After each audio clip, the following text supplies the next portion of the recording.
बिस्मिल्लाहिर्रहमानिर्रहीम। अस्सलाम वालेकुम माय यूट्यूब फैमिली।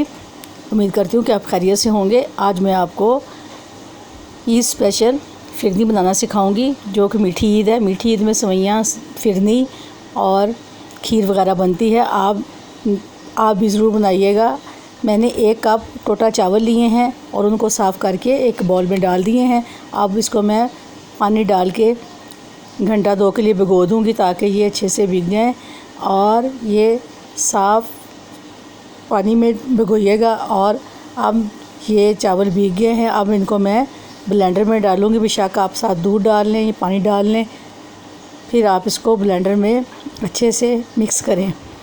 अब मैंने इनको बड़े अच्छे से मिक्स कर लिया। थोड़े थोड़े मोटे मोटे चावल नज़र आ रहे हैं, वो इसलिए कि क्योंकि हमने इसको पकाना भी है। और आपने भी इसी तरह, जिस तरह मैंने आपको बताया है, आपने इसी तरह करना है। ये हमारी मीठी ईद है, इसमें हमें थोड़ा सा मीठा बनाना चाहिए। अब देखिए, मैंने एक साफ़ कढ़ाई ली है, उसमें मैंने 2 किलो फ्रेश दूध डाल दिया है। आपने भी इसमें 2 किलो दूध डाल के इसमें आपने इसको गर्म कर लेना है। और गर्म करने के बाद इसमें आप जो मैंने आपको चावल बताए थे वो डालने हैं।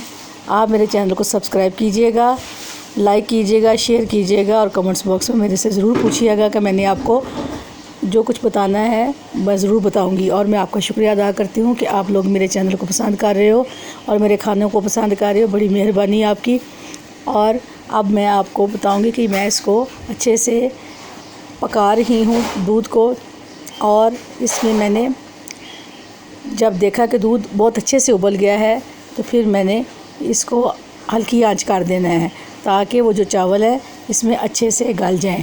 अब जो मैंने चावल भिगो के रखे हुए थे, दूध में ब्लेंडर किए हुए थे, वो गर्म दूध में मैंने डाल दिए हैं। और अब मैं इनको आहिस्ता आहिस्ता पकाऊंगी। आप इसको किसी भी त्यौहार में, दावतों में इस खीर को बनाइएगा। और जिस तरह के बाज़ार की और होटलों में खीर मिलती है, ये वैसी बनती है। आप भी इसको इसी तरह बनाइएगा। और अब देखें, ये बड़े अच्छे से दूध उबल रहा है और चावल इसमें आहिस्ता आहिस्ता आहिस्ता पक रहे हैं और गल रहे हैं।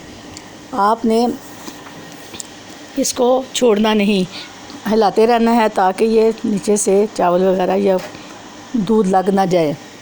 अब आप इसको चेक करें कि ये उबल के चावल गलना शुरू हो गए हैं और ये खीर गाढ़ी होनी शुरू हो जाए, तो समझिएगा कि खीर हमारी तैयार होने को है। लेकिन अभी ये ठीक से पकी नहीं, इसको हमें कुछ देर के लिए और पकाना है।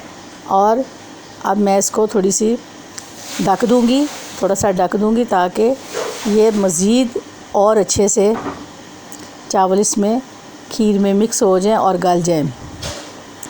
अब मैंने इसको थोड़ी देर के बाद इसका ढक्कन उठाया है और ये देखें, माशाल्लाह से बहुत अच्छी हमारी खीर गाढ़ी हो गई है। और साइडों पे इसे आप खुरच लें, जो कि दूध पक के साथ इस साइडों में लग गया है। आप इसको आराम से चम्मच के साथ खुरच लें, वो भी इसी में आप मिक्स कर लें और दोबारा खीर का चम्मच हिलाना शुरू कर दें।